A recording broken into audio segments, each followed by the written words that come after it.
Olá, aluno. Vamos dar continuidade aos nossos estudos.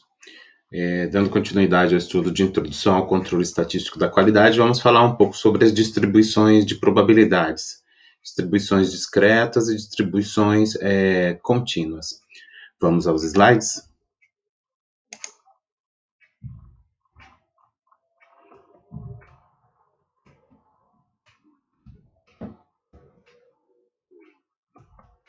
Bem, vamos começar falando sobre as distribuições discretas.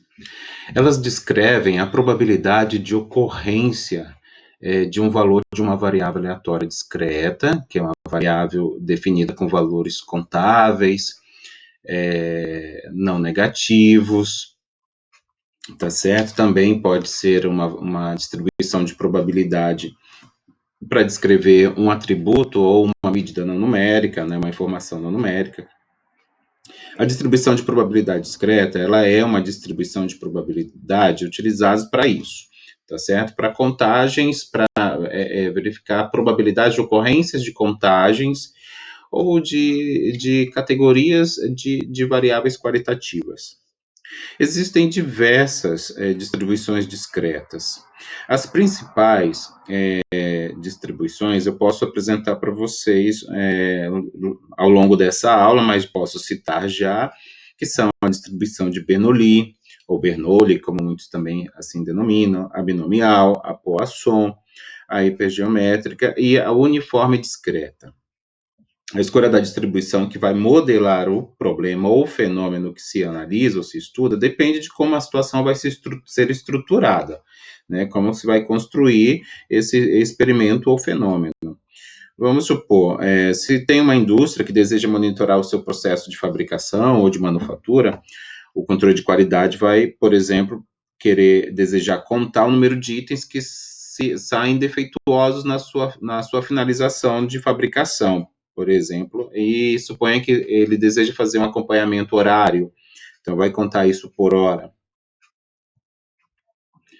Bem, aqui, como eu já disse, eu falei isso, que existem algumas distribuições, e aqui eu apresento o nome de cada uma delas, das principais, né? Não são as únicas que existem, mas são as principais, tá certo? Utiliza-se uma distribuição de probabilidade, como eu já comentei, para calcular valores de probabilidades. Tá? A probabilidade de ocorrência de eventos do nosso interesse ou de interesse de alguém específico. Né? Alguém está construir um experimento, né, e deseja pesquisar algo de maneira específica. Por exemplo, vamos supor, eu, professor, eu quero calcular a probabilidade de comparecerem na minha aula um total de 30 alunos, sendo que, em média, eu sei, né, já de experiência minha, que comparecem 25, né, alunos por aula. E a distribuição de probabilidade apropriada para modelar esse problema é a Poisson, em que ela faz contagem de variáveis, fenômenos, né? Ela conta dentro de um intervalo de tempo, de espaço, e ela é apropriada para isso, para, por exemplo, modelar um problema do que eu exemplifiquei aqui, certo?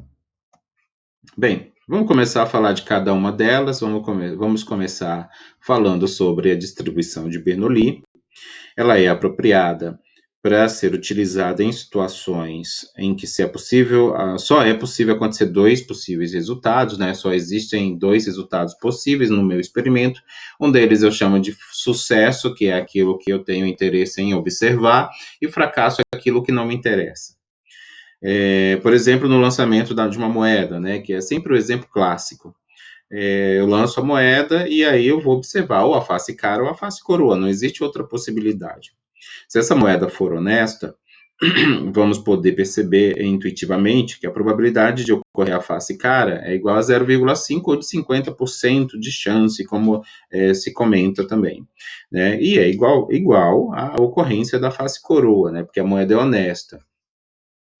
Portanto, se eu tiver interesse em observar a face cara, o valor de P, que é esse que está sendo representado aqui, ó, a minha variável aleatória vai assumir valor 1, quando é o sucesso, em geral é assim que se modela, e a esse sucesso eu atribuo uma determinada probabilidade, né? O meu fracasso é obtido assim, o menos o P, o complemento, e esse P, no caso do lançamento da moeda, vai ser igual a 0,5. A distribuição binomial ela é uma extensão da distribuição de Bernoulli, ou de Bernoulli, tá certo? Em vez de Bernoulli, ela só é realizada uma única vez.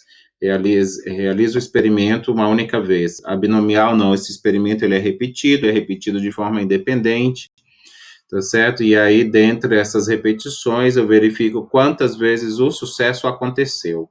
Então, a variável aleatória de uma distribuição binomial vai representar o total de sucessos ocorridos naquela quantidade de vezes que ele foi repetido. E aí existe essa aqui é a distribuição de probabilidade da distribuição binomial, e os valores de probabilidade de ocorrência desses resultados aqui vão ser obtidos com esse cálculo, com essa equação, tá certo? Vamos falar da distribuição de Poisson. A distribuição de Poisson, eu já usei um exemplo a respeito dela, quando eu citei o exemplo de eu desejar, como professor, saber qual é a probabilidade de nenhuma aula minha comparecerem 30 alunos, sendo que, em média, comparecem 25, né? Eu comentei com vocês que a distribuição de Poisson ela é apropriada para isso.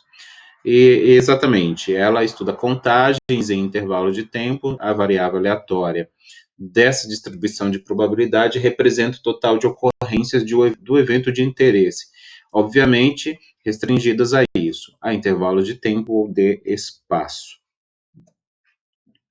Vamos agora falar as outras distribuições, continuando, as outras distribuições de probabilidade discreta, expressões discretas, vocês podem encontrar no material didático de vocês e também nas referências bibliográficas que o nosso material elenca, tá certo?